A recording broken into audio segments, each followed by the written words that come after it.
पढ़ो 18 में क्या लिखा, हाँ पढ़ो आगे पढ़।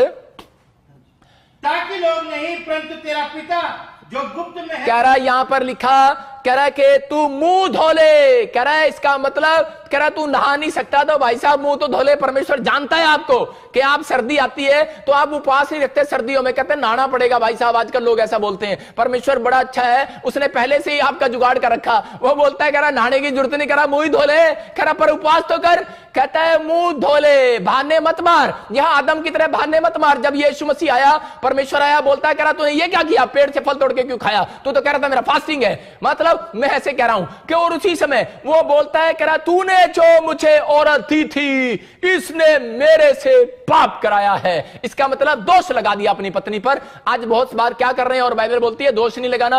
आप क्या कर रहे हैं, आपका टाइम टेबल हो, फास्टिंग जब आप करते हो तो आप पहले से नोट करो और आप पहले से बताओ कि भगवान और मेरे मां बाप अपने बच्चों को कल मेरा फास्टिंग है और कल मैं स्पेशल इस बात के लिए छुट्टी ले रहा हूं, मुझे डिस्टर्ब नहीं करना। कोई घर पे आए बोलो है नहीं, आत्मा में बोलो है नहीं, ये झूठ नहीं होता। याद रखना कि मैं परमेश्वर के साथ संबंध बना रहा हूं। नहीं तो आप जाओ और कहीं पर अकेले में एकांत में जाओ और उपवास करो। लेकिन आपको बता रहा हूं कि पवित्र आत्मा यही बातें आज आपके अंदर से करेक्ट जब आपके अंदर आएंगी और जब आप उपवास करते हैं तो उसी समय शैतान ज्यादा आपको गुस्सा दिलाएगा और उसी समय ज्यादा आपको तंग करेगा, ज्यादा आपका उपवास तोड़ने की कोशिश करेगा। कब तक करेगा, जब तक आपने टाइम टेबल परमेश्वर को नोट कराया। अगर आपने परमेश्वर को टाइम टेबल नोट नहीं कराया, परमेश्वर आपके उपवास को पसंद नहीं करता। आपको परमेश्वर को उपवास बोल के रखना है कि परमेश्वर मैं आज इस दिन फ्राइडे छुट्टी लूंगी और फ्राइडे को उपवास करूंगी, या फिर मैं मंगलवार को छुट्टी लूंगा। लेकिन टाइम भी बताना पड़ेगा भाई साहब कि मैं सुबह से लेकर 5 बजे तक रखूंगा। आप कौन सा उपवास रख रहे हो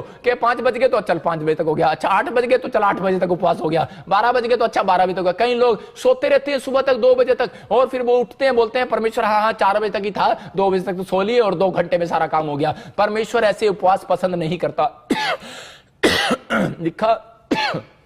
लिखा ऐसे उपवास 58:4 में कि मैं उसको पसंद नहीं करता और वो मेरे पास नहीं पहुंचते। इसका मतलब आपका स्ट्रगल आज भी लंबा हो रहा है। आप स्ट्रगल को बढ़ाओ नहीं मेरे भाइयों, आपका स्ट्रगल आज रात खत्म होने वाला है यीशु मसीह के नाम में। मैं कह रहा हूं आपको उपवास इस तरीके से करना है। मैं कह रहा हूं गारंटी दे रहा हूं मैं आपको, जो स्ट्रगल आप 3 महीने हो गए आपको करते हुए, मैं कह रहा हूं कि वो स्ट्रगल सिर्फ 7 दिन के अंदर खत्म होने वाला है। और ऐसे लोगों को मैं देख रहा हूं जो लोग ऑनलाइन चर्च अटेंड कर रहे हैं और ये फैसला ले रहे हैं, डिसीजन ले रहे हैं कि अपने आप को प्रिपरेशन कर रहे हैं। 3 काम करना है कि पहला प्रिपरेशन और दूसरा स्पिरिचुअली हो जाना। उपवास में ज्यादातर पश्चाताप करना, अपनी पुराने पापों के लिए माफी मांगना, पुरखों के, अपने परिवार के, कहता ये काम करना है, स्पिरिचुअली हो जाना। कह रहा तीसरा आपको कह रहा है कि फेथ करना है कि परमेश्वर मुझे इस उपवास के बाद रिजल्ट देने वाला है। जब आपका आखिरी उपवास होगा, इसका मतलब या तो आपने 3 उपवास रखे हैं, या आपने 11 रखे हैं, या आपने 7 रखे हैं, या आपने 21 रखे हैं, आपने 40 रखे हैं, तो आपने जैसे ही आपके 40वां उपवास होगा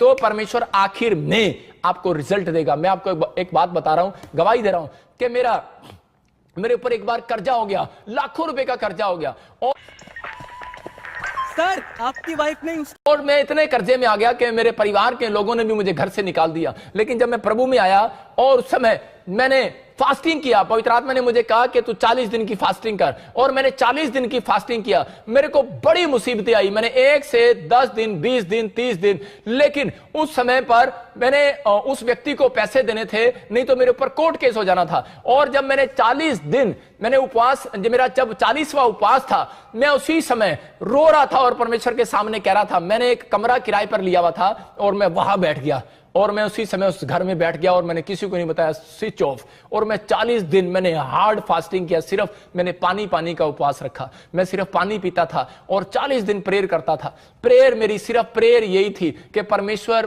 पूरी दुनिया के लोगों को बचा ले, या तो मुझे बिजनेसमैन बना दे, ऐसा बिजनेसमैन कि नंबर 1 बिजनेसमैन, या फिर नंबर 1 पादरी बना दे। 2 में से एक काम कर दे। अगर सेवा लेनी है तो सेवा ले, अगर कोई बिजनेसमैन बनाना है तो बिजनेसमैन बना दे। लेकिन परमेश्वर ये अदर में ना लटका मेरे को नहीं लटकना। आज मैंने कहा पैसा है, कल नहीं है, आज ये हो रहा है, वो हो रहा है। मैंने कहा परमेश्वर कभी ये बीमारी आ रही है, कभी समस्या आ रही है। मैंने परमेश्वर से बैठकर प्रार्थना किया कि परमेश्वर अगर तू मेरा ये कर्जा उतार दे तो मैं तेरी सेवा करूंगा, मैं परमेश्वर सब कुछ छोड़ दूंगा। पवित्र आत्मा ने मेरे समर्पण को देखा और मैंने फैसला लिया। मैंने देखा जिंदगी में कुछ नहीं है, सबोदेश की किताब बोलती है सब कुछ व्यर्थ है। और उसी समय मैंने फैसला लिया, मैंने कहा परमेश्वर तू पूरा कर। मैं आपको बता रहा हूं कि 40वें दिन एक आदमी मेरे गेट पर आया और उसने मेरे से हेल्प मांगी कि मेरे मकान के लिए हेल्प मांगी बिकवाने के लिए। मैंने कहा मैं प्रॉपर्टी डीलर का काम करता ही नहीं हूं, लेकिन पवित्र आत्मा ने मुझे कहा कि आज 40वां दिन है, आज तू नहीं आया। जब यीशु मसीह का 40वां दिन पूरा हुआ तो लिखा वहां पर स्वर्गदूत उसकी सेवा करने के लिए आ गए, और वो आदमी मेरे लिए खाना लेकर आया।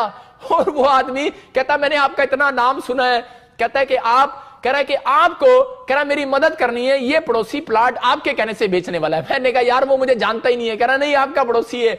और मैंने उससे रिक्वेस्ट किया और उस व्यक्ति ने मेरी बात मान लिया और वो प्लाट बिक गया और मेरा लाखों रुपए का फायदा हो गया। मैंने कार भी लिया, एक बुलेट भी लिया और मेरा कर्जा भी उतर गया। मतलब ये परमेश्वर है, पवित्र आत्मा चमत्कार करता है। चर्च, अगर आज आप उपवास कर रहे हैं और उपवास अगर आपने पूरा कर लिया, आपको डिफिकल्टी आनी है। अगर आप 40 दिन का नहीं पूरा कर सकते, 21 दिन का पूरा नहीं कर सकते, 11 दिन का पूरा नहीं कर सकते, 3 दिन का पूरा नहीं कर सकते, कम से कम एक दिन तो सही बनकर दिखाओ परमेश्वर को। एक दिन तो आप उपवास करो। कहता है कि आपका उपवास, कहता है ये नहीं कि आप दूसरों से काम कराओ, घुसे मारो, एक दूसरे की बुराई करो। कहता है इसलिए बाइबल बोलती है, कह रहा तेरी जीभ में, कहता है सब कुछ रखा है, इसलिए लिखा, कह रहा अगर तू अच्छे दिन देखना चाहता है, अगर तू अपने घर का मकान बना हुआ देखना चाहता है, अगर तू जॉब देखना चाहता है, अगर तू तरक्की देखना चाहता है, प्रमोशन देखना चाहता है, कह रहा परमेश्वर से बातें करना चाहता है, कह रहा कि अपनी जुबान को एक टेस्ट के करने से रोके रहे। कह रहा स्वादिष्ट व्यंजनों का टेस्ट करने से रोके रहे। दानियल ने कहा परमेश्वर मैं कोई स्वादिष्ट व्यंजन नहीं खाऊंगा, और परमेश्वर ने उसको कहा ठीक है आप भी ऐसा कर सकते हैं। परमेश्वर मैं मिठाई, कोई चिकन, कोई मीठी चीज मैं नहीं खाऊंगा, मैं सिर्फ नमकीन चीज खाऊंगा, खिचड़ी खाऊंगा। अगर आप पेशेंट हैं तो आप ऐसा उपवास भी कर सकते हैं। याद रखना मैं कह रहा हूं कि आपको अपनी आत्मा को तैयार करना है, अपने शरीर को दुख नहीं देना कि आप सारा दिन अपने शरीर को दुख देते हैं और अपनी आत्मा को तैयार नहीं करते। परमेश्वर कह रहा है कि आज ही बंधन टूटने वाला है यीशु मसीह नासरी के नाम में, आज रिजल्ट आने वाला है चर्च यीशु मसीह के नाम में। अगर आप समझ रहे हैं इस प्लानिंग को तो परमेश्वर आज आपको आजाद करने वाला है। जब हम पढ़ते हैं मरकुस 9:29 में क्या लिखा कि उसमें क्लियर लिखा कि ऐसी दुष्ट आत्माएं, उन लोगों के लिए बोल रहा हूं जिनके अंदर बहुत सारी दुष्ट आत्माएं हैं, जिनके एसिडिटी है, प्रॉब्लम्स है और किडनियां खराब है, कैंसर है, शुगर है। मैं कह रहा हूं कि आपको एक उपवास अगर आपका सही ढंग का होगा, आज रात आपकी कैंसर की फाइल कह रहा है कि नॉर्मल रिपोर्ट में बदलने वाली है। अगर आपका एक उपवास अगर सही ढंग का होगा तो मैं कह रहा हूं कि आप 5 करोड़ के बंगले के लिए मेहनत कर रहे हो। अरे भाई साहब पैसा नहीं है, मैं कह रहा 5 करोड़ नहीं 50 करोड़ का बंगला भी मेरा परमेश्वर दिलवा सकता है आपको यीशु मसीह के नाम में। कह रहा आपका एक उपवास भी अगर सही है तो पवित्र आत्मा कह रहा है, कहता मैं तुम्हारी जिंदगी में वो मिरेकल करूंगा, कहता है कि तुम बदल जाओगे, आशीष आ जाएंगी यीशु मसीह के नाम में। कहता है कि परमेश्वर उपवास करने वालों से मिलने आता है। दानियल से मिलने आया और दानियल ने कहा कि मैं स्वादिष्ट व्यंजन नहीं खाऊंगा। उसका टाइम टेबल था, आज चार्ट बनाओ, अपनी पत्नियों को, अपने परिवार को बताओ कि मेरा ये चार्ट है, इस टाइम टेबल पर मैं खाऊंगा और मैं ये करूंगा। परमेश्वर पसंद करता है ऐसे उपवासों को। और आपके आज से स्ट्रगल खत्म होने वाला है। अगर आज ज्यादा दुष्ट आत्मा प्रॉब्लम तंग कर रही है, ज्यादा कर्जा हो गया है, नहीं उतर रहा, मैं कह रहा हूं कुछ करने की जरूरत नहीं है। कुछ लोग अपने सिर को फोड़ते हैं, निराश होते हैं, सुसाइड करते हैं, कुछ नहीं करना, या पादरियों के कान खाते हैं, कुछ नहीं करना भाई साहब। आपको सिर्फ एक काम करना है, आपको इस वचन को पढ़ना है। पढ़े मरकुस 9:29। हाँ, उसने उनसे कहा, हाँ, ये जाति बिना प्रार्थना किसी और उपाय से नहीं निकल सकती। कह रहा है ये जाति किसी और उपाय से नहीं निकल सकती। आज आपको उपाय देकर जा रहा हूं। अगर आप क्रिश्चियन नहीं है, आप प्रभु को नहीं जानते, चाहे आप किसी भी धर्म से बिलोंग करते हो, लेकिन परमेश्वर का आत्मा आज आपको उपाय दे रहा है। अगर आपके ऊपर कर्जा हो गया है, अगर आपके ऊपर, तो परमेश्वर कह रहा है कि ये कर्जे वाली जाति, ये बीमारी वाली जाति,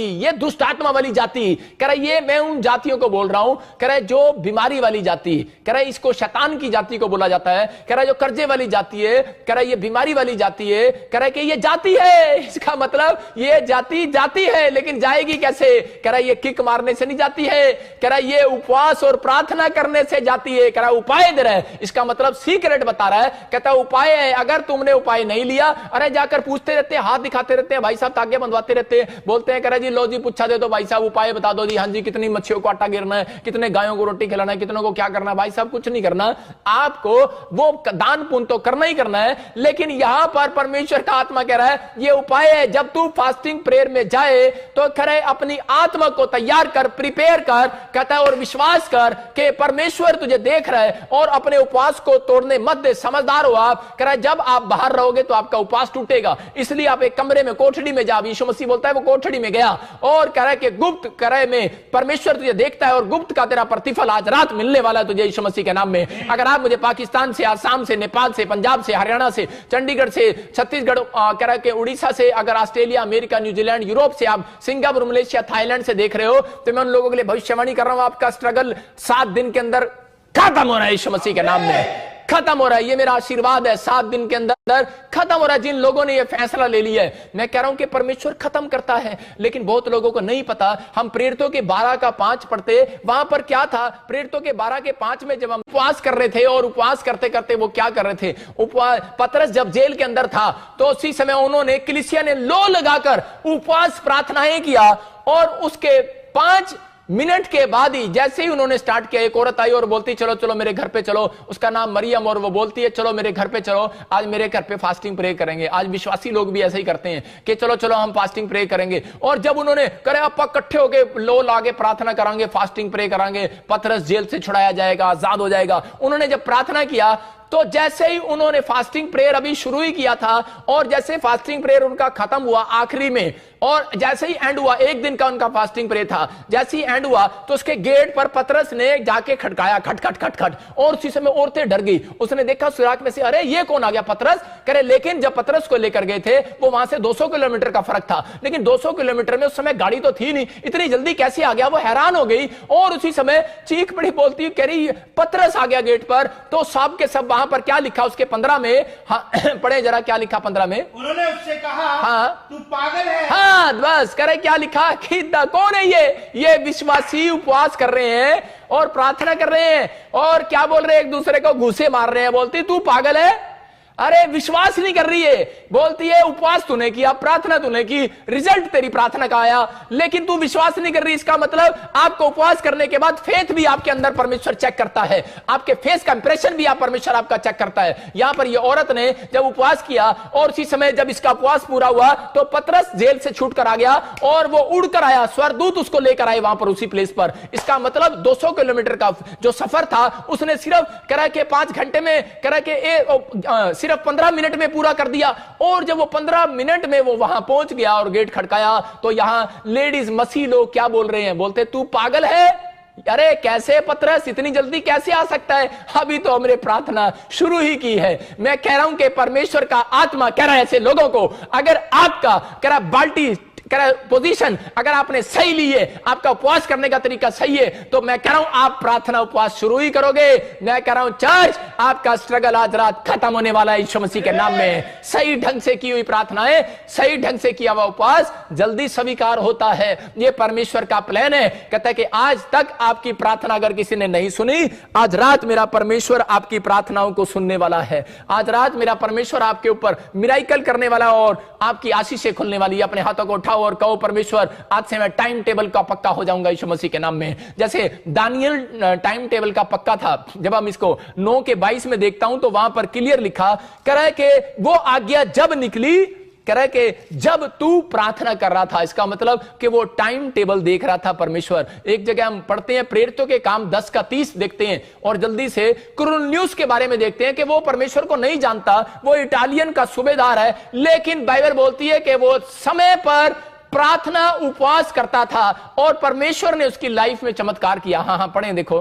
कुरनेलियुस ने कहा, इसी घड़ी पूरे 4 दिन हुए, मैं अपने घर में तीसरे पहर प्रार्थना कर रहा था, तो देखो एक पुरुष चमकीला वस्त्र पहने हुए मेरे सामने खड़ा हुआ और कहने लगा, हे कुरनेलियुस, तेरी प्रार्थना सुन ली गई है और तेरे दान। हालेलुया।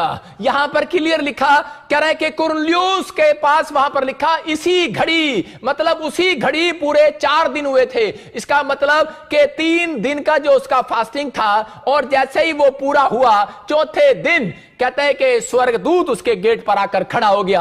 आज आपका फैसला है, जब आप 3 दिन का फास्ट कर रहे हो, मैं कह रहा हूं कि जैसे ही फास्ट आपका सही परमेश्वर ने देख लिया, चौथे दिन एक स्वर्गदूत चमकीले कपड़ों में यीशु मसीह के रूप में आपके पास आकर खड़ा होने वाला, याद रखना यीशु मसीह के नाम में। मैं कह रहा हूं कि एक एंजल जिब्राइल आपके गेट पर आने वाला है, आपकी गवाहियां लेकर आने वाला है। आज आप जहां पैसा डाल रहे हैं, आज आपका पैसे का स्ट्रगल अगर आप बार बार कर रहे हैं डबल करने के लिए, मैं कह रहा हूं आज से 7 दिन के बाद आपको डबल नहीं करना पड़ेगा, आपको 100 परमेश्वर देने वाला यीशु मसीह के नाम में, 100 गुना डबल करने वाला है। याद रखना कि वो 30 गुना नहीं, 60 गुना नहीं, उपवास करने वालों का 100 गुना होने वाला यीशु मसीह के नाम में। ये पवित्र आत्मा है और आज आशीष देने वाला है। यहां कुरनेलियुस को इस सीक्रेट का पता लग गया। कहता है उसका टाइम टेबल था, कहता है किस घड़ी, इसका मतलब आपने पोजीशन ली है लेकिन परमेश्वर को नहीं बताया कि मैं किस घड़ी जा रहा हूं। परमेश्वर को मालूम है, लेकिन आपको शैतान को हराने के लिए बताना है कि परमेश्वर मेरी पोजीशन कहां है, मेरा प्लेस कहां है, मेरा कमरा ये है, आज मैं इस कमरे में उपवास करूंगा